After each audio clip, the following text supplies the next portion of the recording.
Good morning বন্ধুরা।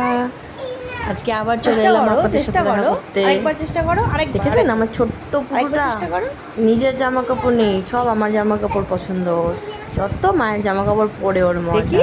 দেখুন তোমার এটা পরে মজা হচ্ছে কেমন লাগছে, পুরো ভুতু ভুতু। তোমার জামা কাপড় নেই, মায়ের জামা কাপড়ের দিকে যত নজর না, তাই তো।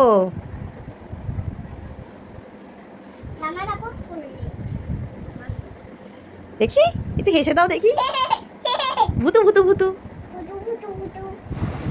আজ একটু বেরোতে হবে, তাড়াতাড়ি রান্নাবান্না সেরে একটু বেরোবো মেয়েকে নিয়ে। আজকে মেয়ের একটা ব্যাংকে একটা অ্যাকাউন্ট করার আছে, সেটা মেয়েকে নিয়েই যেতে হবে সাথে করে।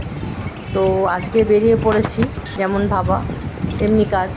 আজকে হাতে সময় ছিল, মেয়েকেও রেডি করে তাড়াতাড়ি করে নিয়ে বেরিয়ে গেছে। এদিকে আকাশ তো পুরো অন্ধকার করে এসছে, এই নামে তো ব্যাংকে ঢুকে গেছি, সেরকম কোনো অসুবিধা হয়নি। কিন্তু মেন তো সমস্যা হলো বেরোনোর সময়। যেই না রিক্সায় উঠলাম, ব্যাস ঝমঝম করে বৃষ্টি নেমে পড়লো। আর কিছুক্ষণ বাকি ঘরের, কিন্তু প্রায় অর্ধেক দুজনে, মেয়ে আর মা দুজনেই ভিজে পড়েছে। ব্যাস, তাও রিক্সা কাকুটা খুব ভালো ছিল, আমাদেরকে একটু সেফলি ঘরে পৌঁছে দিল। মেয়েকেও তার নিজস্ব একটা টাওয়াল ছিল, সেটা জড়িয়ে মেয়েকে আমাদের ঘরে ঢুকিয়ে দিল। সেরকম ভিজিনি, সমস্যা হয়নি। বাড়িতে এসে তার কিছুক্ষণ পর দেখুন আমাদের বাড়ির সামনে রাস্তাটার অবস্থা।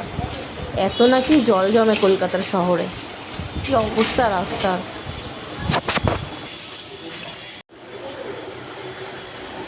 যা কাজে খাওয়া দাওয়া করে তাতে শুয়ে পড়তে হবে।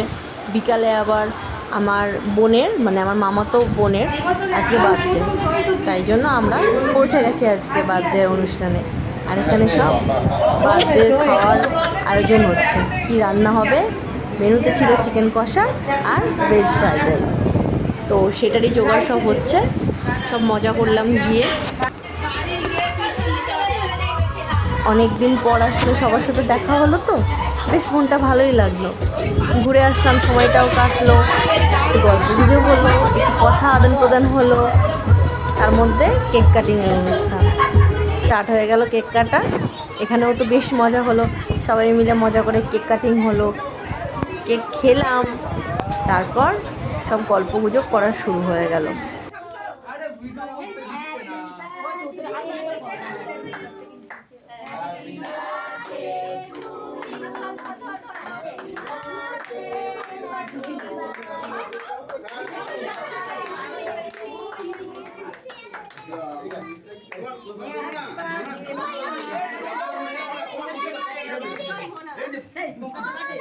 এই যে সবাইকে কেক খাওয়ানো শুরু হয়ে গেছে। এটা আমার একটা পুচকি ভাইজি, আর সব বাড়ির সব আত্মীয় স্বজন সবাইকে নিয়ে আজকে দিনটা বেশ ভালোই কাটলো। আসতে তো ইচ্ছাই করছিল না, কিন্তু বাড়িতে তো ফিরতেই হবে। মেয়েটাকে রেখে গেছিলাম বাড়িতে, কারণ বাইরে বৃষ্টির ওয়েদারটা তো খুব ভালো ছিল না। এইটা আমার একটা মিষ্টি বৌদি। যাই হোক, আজকে দিনটা বেশ ভালোভাবেই কাটালাম, নিয়ে এবার বাড়ি ফিরতেই হলো।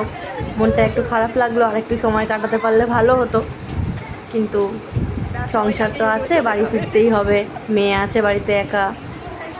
যাই হোক, ঠিক আছে, আবার দেখা হবে কোনো সময়। সামনে আমার মামাতো বোনের বিয়েও আসছে, তখন আবার মজা হবে আরও।